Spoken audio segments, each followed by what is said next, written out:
क्या आपने कभी सोचा है कि बाल जिन्हें हम रोज कंघी करते हैं, सजाते हैं या कभी कभी बिना सोचे समझे काट देते हैं, वे वास्तव में क्या है? क्या ये सिर्फ शरीर का एक हिस्सा है या फिर इसमें कोई गुप्त रहस्य छुपा है? प्राचीन ग्रंथ कहते हैं कि बाल केवल सुंदरता का आभूषण नहीं है, बल्कि ये आपकी आत्मा और ब्रह्मांड के बीच सीधा सेतु है। बाल आपके भीतर की चेतना को बाहर की ब्रह्मांडीय ऊर्जा से जोड़ते हैं। इसीलिए हर परंपरा में इन्हें इतना पवित्र माना गया। ऋग्वेद और उपनिषदों में शिक का उल्लेख आता है, जो सहस्त्रार चक्र से निकलने वाली ऊर्जा को स्थिर करती थी। शिक को सूर्य से जुड़ने का केंद्र कहा गया। साधु, सन्यासी और योगी आज भी अपने बाल नहीं काटते, क्योंकि वे जानते हैं कि बालों में ऊर्जा रुकती नहीं बल्कि प्रवाहित होती है। गरुड़ पुराण और तांत्रिक ग्रंथों में स्पष्ट कहा गया है कि बालों में प्राण का प्रवाह होता है। सिर के बाल सबसे महत्वपूर्ण हैं, क्योंकि ये आपकी क्राउन चाकरा से जुड़े होते हैं। जब इन्हें सम्मान दिया जाता है तो ये ऊर्जा को ऊपर खींचते हैं और साधक की चेतना को उच्च स्तर तक पहुंचा देते हैं। अब सोचिए, देवी दुर्गा, काली या पार्वती के स्वरूपों में उन्हें लंबे और लहराते बालों के साथ क्यों दिखाया गया? ये स्त्री शक्ति का प्रतीक है। बाल शक्ति का भौतिक रूप है। जब स्त्री के बाल खुले होते हैं तो वो एक नदी की तरह ऊर्जा बहाती है। जब वो चोटी बनाती है तो वो ऊर्जा को संचित करती है। जब वो साधना में बैठती है तो उसके बाल ब्रह्मांडीय कंपन को पकड़ने का काम करते हैं। आज की भाषा में समझें तो हर बाल एक एंटीना की तरह है। क्वांटम साइंस कहती है कि हमारा शरीर लगातार वाइब्रेशन भेजता और ग्रहण करता है। बाल इन वाइब्रेशंस को एम्पलीफाई करते हैं। जब आपके बाल लंबे और स्वस्थ रहते हैं तो आपका ओरा भी बड़ा होता है और आप अधिक ऊर्जा आकर्षित करते हैं। लेकिन जैसे ही आप बाल काटते हैं या उन्हें बार बार केमिकल से ट्रीट करते हैं, ये प्रवाह कमजोर हो जाता है। बालों की फ्रीक्वेंसी डिस्टर्ब होती है और आपका ऑरिक फील्ड सिकुड़ने लगता है। स्त्रियों के बालों को चंद्र ऊर्जा से भी जोड़ा गया है। चंद्रमा का संबंध स्त्री शक्ति और जल तत्व से है। स्त्रियों के बाल चंद्र चक्र के साथ उतार चढ़ाव लेते हैं। इसीलिए स्त्री के बालों को रहस्यमयी और आकर्षक माना जाता है। जब कोई स्त्री अपने बालों की सही देखभाल करती है तो वो अपनी शक्ति को और भी अधिक मजबूत बना लेती है। बाल सिर्फ शारीरिक सुंदरता नहीं, ये आपकी भीतर की चेतना का विस्तार है। हर बार जब आप अपने बालों को छूते हैं, कंघी करते हैं या सजाते हैं, आप केवल एक फिजिकल पार्ट को नहीं बल्कि अपनी आत्मा की धारा को छू रहे होते हैं। यही कारण है कि प्राचीन ऋषियों ने बालों को कभी हल्के में नहीं लिया। प्राचीन भारत में स्त्रियां दिन में ज्यादातर समय बाल गूंथ कर रखती थी ताकि उनकी ऊर्जा व्यर्थ ना बिखरे। परंतु जब उत्सव, विवाह या साधना जैसे विशेष अवसर आते तब बाल खोल दिए जाते ताकि ऊर्जा चारों ओर फैल सके और पूरे वातावरण को प्रभावित कर सके। न्यूरोसाइंटिस्ट भी कह रहे हैं कि बाल नर्वस सिस्टम के एक्सटेंशन हैं। वे माइक्रो एंटेना हैं जो सूक्ष्म इलेक्ट्रोमैग्नेटिक फ्रीक्वेंसीज को ग्रहण और संचारित करते हैं। यही कारण है कि कई बार हमें गट फीलिंग या इंट्यूशन आती है। क्यों विशेषकर स्त्रियों के बालों को शक्ति का भंडार कहा गया है? इसका कारण है कि स्त्री स्वभाव से रिसेप्टिव है। वो ब्रह्मांड की सूक्ष्म तरंगों को सहज ही ग्रहण कर लेती है। उसके बाल जितने लंबे होते हैं उसकी रिसेप्टिव क्षमता उतनी ही अधिक होती है। वैदिक परंपराओं में स्त्रियों के बालों को चंद्र रेखा कहा गया, एक ऐसी धारा जो ब्रह्मांडीय चंद्र ऊर्जा को भीतर खींचती है।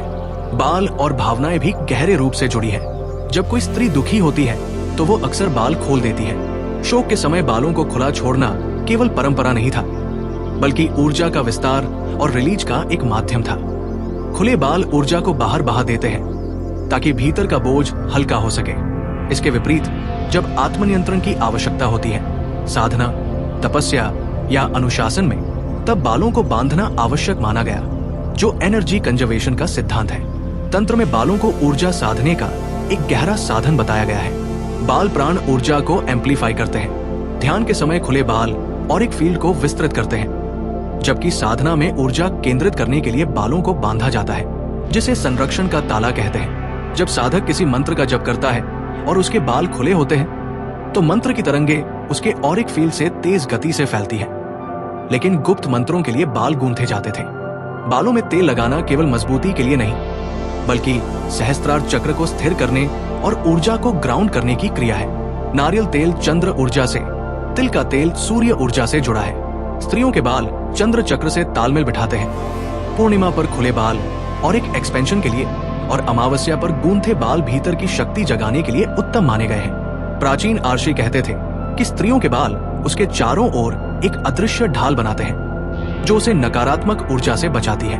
लंबे और स्वस्थ बाल व्यापक ओरा बनाते हैं। कुंडलिनी ऊर्जा मूलाधार से उठकर सहस्त्रार तक जाती है और बाल सहस्त्रार को एक एंटीना की तरह खोल देते हैं। खुले बाल ओरा का विस्तार करते हैं, जिससे डिवाइन यूनियन का अनुभव होता है। क्वांटम एंटेनमेंट कहता है कि आपके बाल भी उस ब्रह्मांडीय फील्ड के साथ एंटेंग है जिससे आप आए हैं। जब आप अपने बालों की उपेक्षा करते हैं तो ये एंटेंगलमेंट डिस्टर्ब हो जाता है, लेकिन सम्मान और देखभाल से ये गहरा होता है और आपको यूनिवर्स से सिग्नल्स स्पष्ट रूप से मिलने लगते हैं। दुर्भाग्य से आधुनिक समाज ने इस रहस्य को भुला दिया है। आज बाल फैशन और स्टाइल तक सीमित हो गए हैं। बार बार काटना, केमिकल्स और हीट ट्रीटमेंट से बालों की प्राकृतिक फ्रीक्वेंसी बदल जाती है और ओरा कमजोर हो जाता है।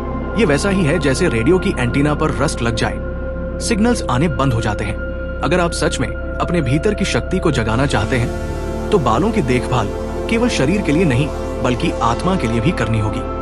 जब आप पॉजिटिव इमोशंस रखते हैं, ग्रेटिट्यूड और लव की स्थिति में होते हैं, तो आपके बाल भी उस फ्रीक्वेंसी को ग्रहण करते हैं और एम्पलीफाई करते हैं। स्त्री के बाल उसकी इंट्यूशन, सेंसिटिविटी, कंपैशन और वाइब्रेशनल पावर को बढ़ाते हैं। हमारे पूर्वजों ने बालों को कंघी करना, तेल लगाना, पूर्णिमा अमावस्या की साधना और नदियों के किनारे बाल धोने को ऊर्जा के शुद्धिकरण और प्रबंधन का अभ्यास बताया। जब एक स्त्री अपने बालों की शक्ति को जागरूकता से जीती है तो केवल उसकी फ्रीक्वेंसी नहीं बदलती बल्कि उसके पूरे वातावरण की ऊर्जा बदल जाती है। बाल केवल इस जीवन की ऊर्जा को नहीं बल्कि पिछले जन्मों की सूक्ष्म मेमोरी को भी संचित रखते हैं। आध्यात्मिक दृष्टि से जब तक हम अपने बालों को केवल फैशन समझते रहेंगे तब तक हम उसकी असली शक्ति से दूर रहेंगे। लेकिन जैसे ही हम समझेंगे कि बाल ब्रह्मांडीय ऊर्जा का माध्यम है, तभी हम अपनी चेतना को ऊंचाई तक पहुंचा पाएंगे। यह आपके सामने प्रश्न है, क्या आप अपने बालों को केवल शरीर का हिस्सा मानेंगे या फिर इसे आत्मा की धारा, ऊर्जा का सेतु और दिव्य एंटीना समझेंगे? हर स्त्री के बाल उसके भीतर सोई हुई शक्ति का प्रतिबिंब है और जब ये शक्ति जागती है तो वो केवल अपने जीवन को नहीं बल्कि पूरी दुनिया की ऊर्जा को बदल सकती है। अगर ये ज्ञान आपके भीतर गहराई तक उतरा है तो इस शक्ति को केवल अपने तक मत रखिए, इसे दूसरों तक पहुंचाइए। वीडियो को लाइक और शेयर करिए ताकि ये संदेश और भी आत्माओं तक पहुंचे। और अगर आप चाहते हैं कि ऐसे ही छुपे हुए रहस्य जो आपके जीवन की दिशा बदल सकते हैं आप तक लगातार पहुंचते रहे तो अभी चैनल को सब्सक्राइब कर लीजिए। ये केवल एक चैनल नहीं बल्कि एक परिवार है उन आत्माओं का जो सत्य की खोज में है।